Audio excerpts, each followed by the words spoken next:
मित्रांनो, लाडकी बहीण योजनेची ई-केवायसी पावती कशी काढायची आपण आजच्या व्हिडिओमध्ये माहिती घेणार आहोत। यासाठी बघा, वेबसाईटवर आल्यानंतर आपण आधार नंबर टाकल्यानंतर ई-केवायसी यशस्वीरित्या पूर्ण झाली आहे असा मेसेज आला।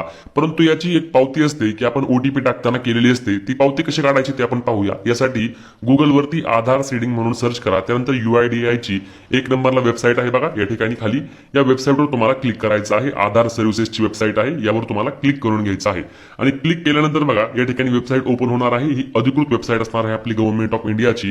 त्यानंतर तुम्हाला या ठिकाणी खाली सर्व्हिसेस दिसणार आहेत, कोणत्या कोणत्या सर्व्हिस आहेत। यामध्ये आपल्याला आधार लिंकिंग स्टेटस वरती या ठिकाणी क्लिक करायचं आहे। क्लिक केल्यानंतर बघा या ठिकाणी तुम्हाला लॉग इन वगैरे मागेल, म्हणजे यासाठी तुम्हाला काहीच करावे लागत नाही, फक्त लॉग इन म्हणावं लागतं। हे कट करून घ्या आणि कट करून गेल्यानंतर तुम्हाला या ठिकाणी लॉग इन वरती तुम्हाला क्लिक करायचे। आता मी या ठिकाणी लॉग इन वरती क्लिक करतो आणि लॉग इन वरती क्लिक केल्यानंतर बघा या ठिकाणी तुम्हाला तुमचा 12 अंकी आधार नंबर टाकायचा आहे आणि नंतर खाली दिलेला तुम्हाला कॅप्चा कोड टाकून घ्यायचा आहे आणि लॉग इन विथ ओटीपी या बटनावरती तुम्हाला क्लिक करायचं आहे। मी या ठिकाणी माझा आधार नंबर टाकतो, कॅप्चा कोड टाकून लॉग इन विथ ओटीपी यावर क्लिक करून घ्यायचं आहे। सेम प्रोसेस तुम्हाला देखील असणार आहे, काही वेगळं करायचं नाही। लॉग इन विथ ओटीपी वर क्लिक केल्यानंतर तुमच्या आधार कार्डची लिंक असलेल्या मोबाईल नंबरवर एक 6 अंकी ओटीपी येईल। तो ओटीपी तुम्हाला या ठिकाणी टाकावा लागणार आहे आणि ओटीपी टाकून तुम्हाला पुन्हा एकदा खाली लॉग इन या बटनावरती क्लिक करायचं आहे। मला आलेला ओटीपी या ठिकाणी मी टाकतो आणि ओटीपी आल्यानंतर तुम्हाला काय करायचंय तर लॉग इन विथ ओटीपी वरती तुम्हाला क्लिक करून घ्यायचं आहे। आता बघा या ठिकाणी लॉग इन मी म्हणतो आणि लॉग इन म्हटल्यानंतर आता आपण लॉग इन होणार आहोत।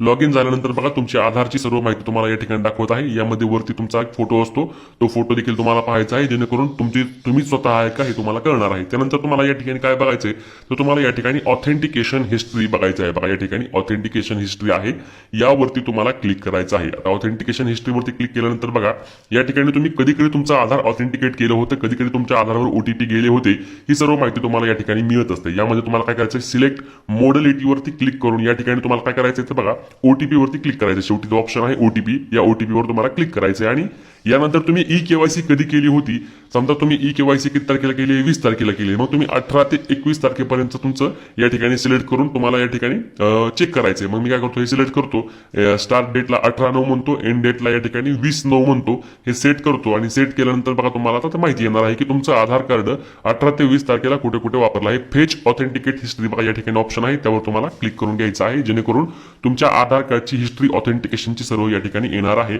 आणि ही हिस्ट्री आल्यानंतर तुम्हाला समजणार आहे की कुठे कुठे तुमचं आधार वापरलं गेलं, तिथे बघा ओटीपी 100% आलेला आहे आणि त्यानंतर कुठे कुठे तुमचं ओटीपी साठी वापरलं गेलं बघा या ठिकाणी DIT गव्हर्नमेंट ऑफ महाराष्ट्र आणि स्टेटस या ठिकाणी काय दाखवते, सक्सेस म्हणजे तुमची ई-केवायसी योग्य पद्धतीने झालेली आहे असा त्याचा अर्थ होतो। यापेक्षा वेगळं तुम्हाला काही करावे लागत नाही।